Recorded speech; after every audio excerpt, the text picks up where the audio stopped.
This is a somewhat peculiar story that my acquaintance, Miss C, experienced during high school.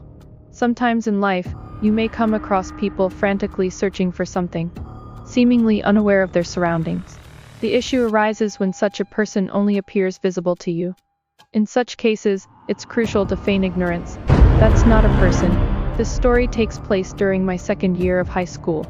My friends and I were at Haeundae Songjin Beach playing late into the night. As we waited for the bus to go home, we noticed a young lady searching for something.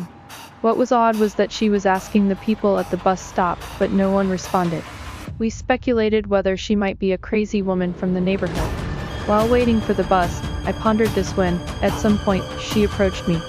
"Do you know where my purple handbag is?" However, her voice was strangely off. It didn't sound like a human voice, it was more like someone transmitting thoughts telepathically into my head. Anyway, it was peculiar. Feeling a bit awkward about ignoring her, I was about to say I didn't know when suddenly. "Did you see this clueless guy?" Someone forcefully hit the back of my head.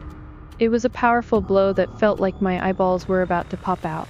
When I turned around, an angry elderly lady, probably in her 70s, was scolding me and attempting to hit me again. "Hey, why are you hitting me? What did I do wrong?" This guy talked back. She hit me hard on the head again. The bus we were waiting for arrived, and both my friends and the angry elderly lady boarded. However, the lady who spoke to me earlier didn't get on the bus. But the elderly lady who had hit me turned around and spoke. "Young man, were you surprised earlier?" "I'm sorry. I was trying to remove that thing attached to you. That thing earlier is not a person, it's a ghost." I found it strange that an elderly lady was saying such unbelievable things to me in broad daylight. Not wanting to cause any more trouble, I responded in a calm manner. However, what the lady said next was unsettling. "If you had answered I don't know, she would have attached herself to you. And from then on, your days would have been numbered. You would have died without anyone knowing." It was a bit scary, but it seemed so implausible that I chose to ignore it. Later, when my friend got off the bus, he told me. "The old lady was talking about a woman earlier. When we were waiting for the bus, didn't a woman ask you something?" My friend hadn't seen the woman at all. Perhaps, as the elderly lady suggested, I was the only one who saw her at that bus stop. Since then, I've encountered people exhibiting similar behavior a few more times.